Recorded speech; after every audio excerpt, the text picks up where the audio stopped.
siapa tidak mau merasakan pahitnya belajar, ia akan merasakan hinanya kebodohan sepanjang hidupnya. Oleh karena itu, ingat, jangan pernah berhenti untuk belajar.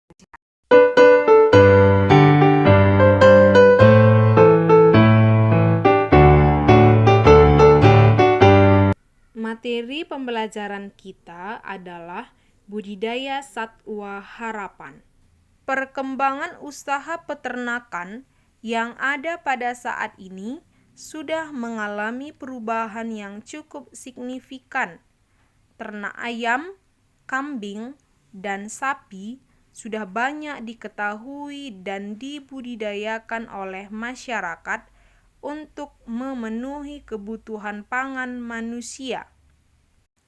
Masyarakat sudah mulai mengembangkan ternak satwa alternatif atau satwa harapan. Pengertian satwa harapan adalah segala jenis hewan yang mampu menghasilkan barang baku, jasa, atau manfaat ekonomis maupun non-ekonomis lainnya ketika dipelihara atau dibudidayakan.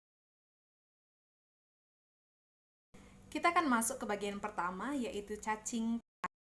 Seekor cacing tanah atau disebut Lumbricus terrestris dapat berukuran panjang 9 hingga 30 cm, bergantung pada banyak ruas badan, umur, dan mutu pakannya.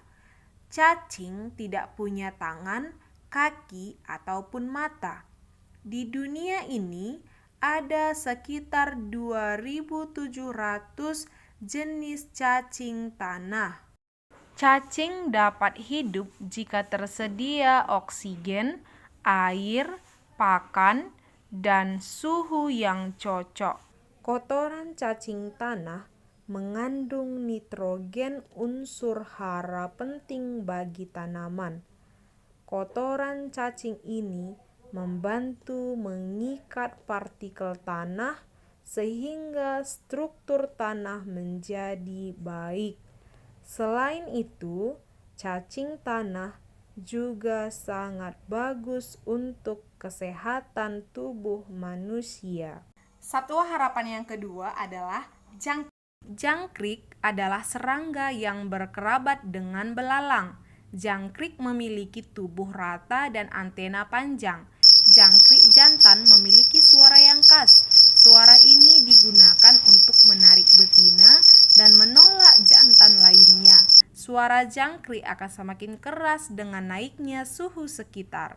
Di Indonesia tercatat lebih kurang ada 123 jenis jangkrik. Jenis Grillus testacus dan Grillus mitratus banyak dibudidayakan untuk pakan burung dan ikan. Menurut keyakinan yang berkembang di masyarakat, burung yang makan jangkrik akan rajin berkicau. Yang makan jangkrik tubuhnya juga menjadi indah berkilau. Yang ketiga adalah lebah madu. Lebah madu termasuk serangga sosial yang hidup berkoloni. Setiap lebah mempunyai tugas khusus yang sangat penting bagi kelangsungan hidup koloninya. Di dalam sebuah sarang, koloni terdiri atas 3 anggota masyarakat lebah, yaitu seekor lebah ratu, ratusan lebah jantan, dan ribuan lebah pekerja. Selain madu, lebah juga menghasilkan lilin. Setiap jenis lebah memiliki ciri fisik dan tugas yang berbeda-beda. Lebah jantan berpantat tumpul dan tidak bersengat. Lebah pekerja berpantat runcing dan bersengat. Tugas lebah pekerja bergantung pada tingkatan umurnya, dari muda sampai tua, yaitu sebagai perawat, penghubung di dalam sarang, penjaga sarang, perintis atau pencari tempat yang menghasilkan pakan, pencari pakan, dan pembuat sarang. Lebah ratu berbadan panjang, berpantat runcing, dan bersengat.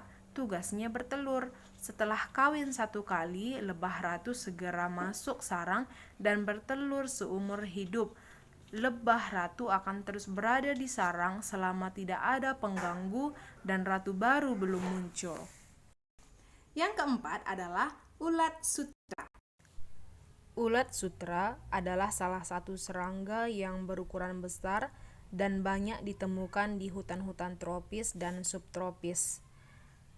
Hewan ini dapat hidup sepanjang tahun dan termasuk serangga polifagus yang dapat hidup pada 90 golongan tumbuhan yang bisa dimakan oleh larva. Ulat sutra merupakan hewan yang mengalami metamorfosis sempurna.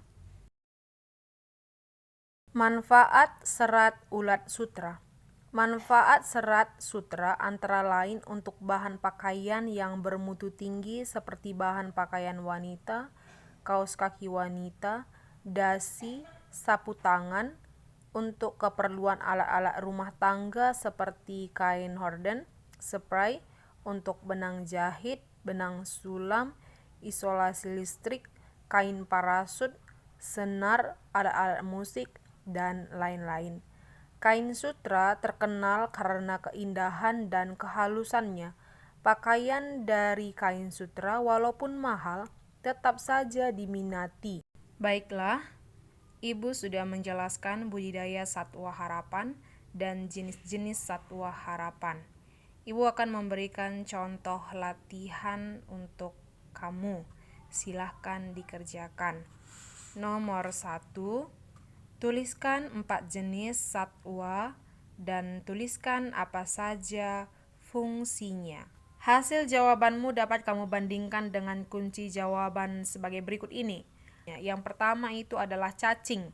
Fungsinya, kotoran cacing tanah mengandung nitrogen unsur hara penting bagi tanaman.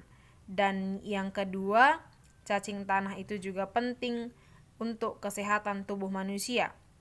Yang kedua adalah jangkrik. Fungsinya untuk pakan burung dan juga ikan. Burung yang memakan jangkrik akan rajin berkicau, sedangkan ikan yang memakan jangkrik akan memiliki tubuh yang indah berkilau. Dan yang ketiga adalah lebah madu. Fungsinya untuk menghasilkan madu dan lilin. Dan yang keempat adalah ulat sutra. Ulat sutra itu fungsinya jadi pakaian, kaos kaki, dasi, sapu tangan, dan juga keperluan alat-alat rumah tangga. Ya, ini adalah kunci jawabannya. Silakan kamu bandingkan dengan kunci jawabanmu sendiri. Jika jawabanmu benar, sangat bagus. Jika jawabanmu belum benar, silakan diulang kembali agar kamu lebih paham. Dan yang menjadi tugas latihanmu adalah nomor 1, tuliskan apa yang menjadi sarana produksi budidaya satwa harapan. 2, bagaimanakah tekniknya membudidayakan satwa harapan. 3, tuliskan bagaimana cara pemeliharaan budidaya satwa harapan. Silahkan dikerjakan dan hasil jawabanmu silahkan dikirim ke WA Ibu. Ibu tunggu pengiriman tugasmu sampai jam 13 WIB. Dan ingat nakku, masa depan yang sukses adalah milik mereka yang menyiapkan masa depannya hari ini dengan baik.